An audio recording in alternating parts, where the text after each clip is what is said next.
प्राणों के प्राणेश्वर, प्राणदाता, सर्वशक्तिवान हमारे जो सच्चे पिता है, उन्हीं का ही गुण है दुख हरता, सुख करता, पतित पावन, सद्गति दाता।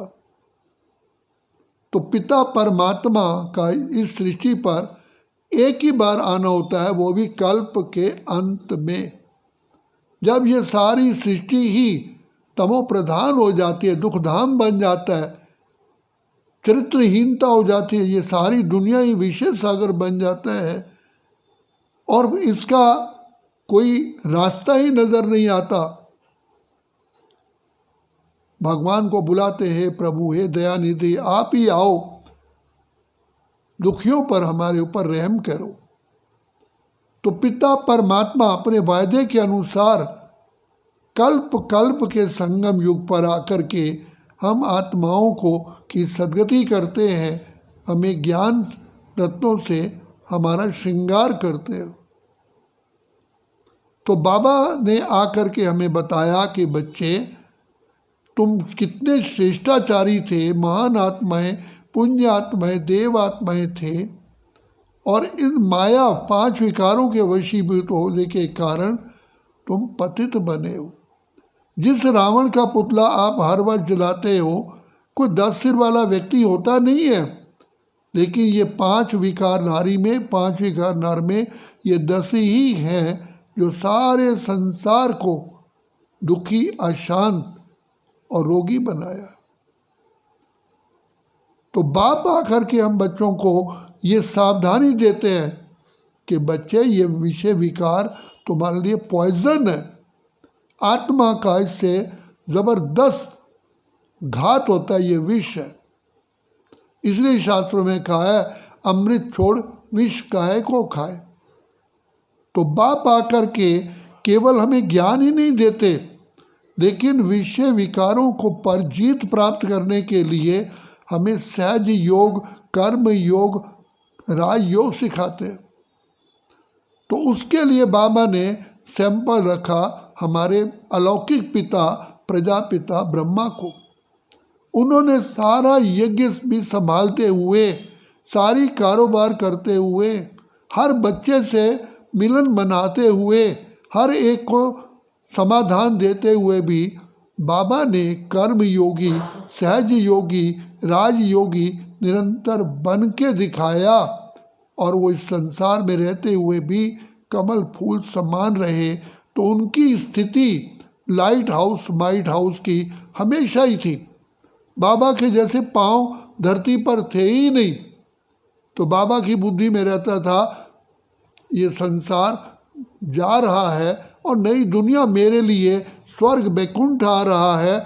आज मैं बुजुर्ग हूँ, कल जा कर के मैं छोटा श्री कृष्ण बनूंगा, मेरी ये कृष्णपुरी दुनिया आ रही है। तो बाबा की बुद्धि में 24 घंटे ये रहता था कि बस मैं अब कृष्णपुरी में गया कि गया।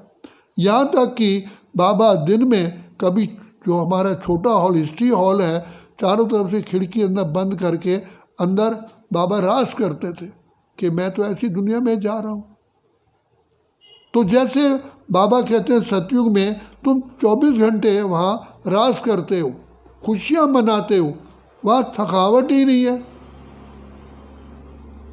तो बाबा ने ऐसी जीवन बना के दिखाई, हर समय एक्यूरेट टाइम पर सारा यज्ञ का कारोबार चलाया। बाबा को कितनी चिट्ठियाँ लिखनी पड़ती थी, कितने बच्चों को मिलना पड़ता था, कितने यज्ञ का सारा सामान, सारी कारोबार देखनी पड़ती थी। और फिर यज्ञ कैसे चलेगा, क्योंकि कोई कमाने वाली फैक्ट्री तो कोई तो थी नहीं। तो बाबा ने योग लगवाया। सहज योग के बल से आत्माओं ने अपने आप ही आकर के भंडारा भरपूर किया। बाबा कहते थे बच्चे देखो, द्वापर युग के सन्यासी वो मांगने नहीं जाते हैं, एक जगह बैठे होते हैं, तपस्या करते हैं। गृहस्थी लोग अपने आप ही उनकी ओर आकर्षित होकर के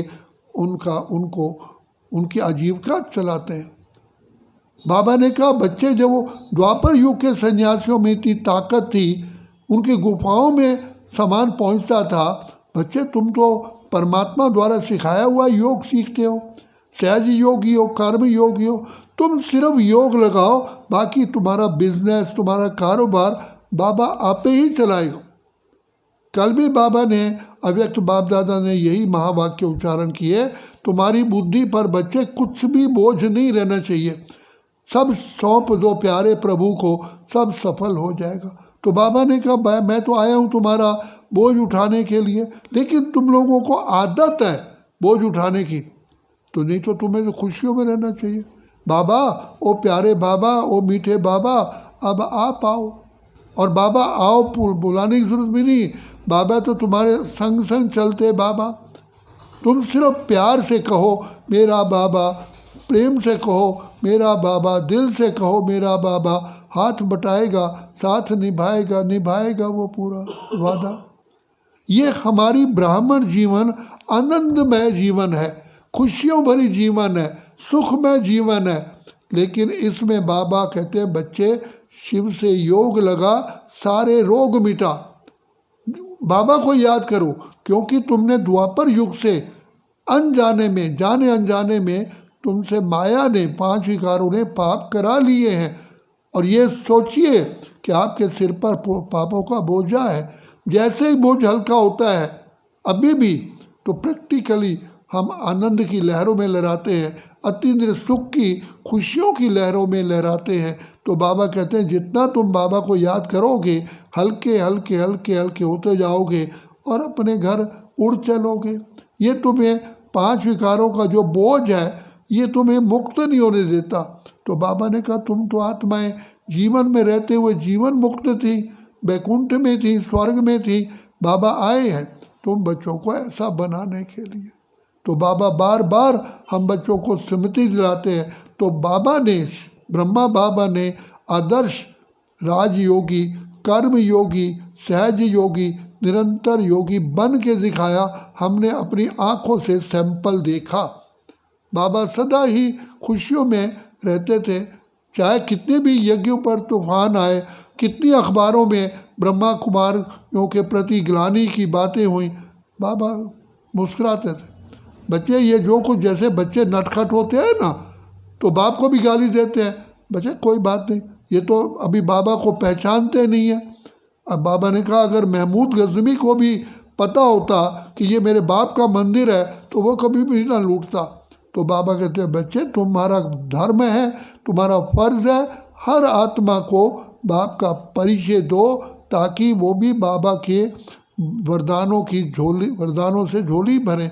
ये तुम्हारा धर्म है, तुम्हारा कर्म है। ब्राह्मणों का निज धर्म और निज कर्म ही है आत्माओं की सेवा करना। तुम हो रूहानी सेवाधारी, तुम जिस्मानी सेवाधारी नहीं हो। बाबा के सच्चे सच्चे लाल हो, रूहानी सेवाधारी।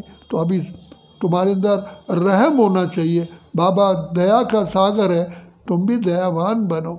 आत्माओं के दुख दर्द को मिटाने के लिए हमेशा तैयार रहो और उनका कल्याण करो। अच्छा, ओम शांति।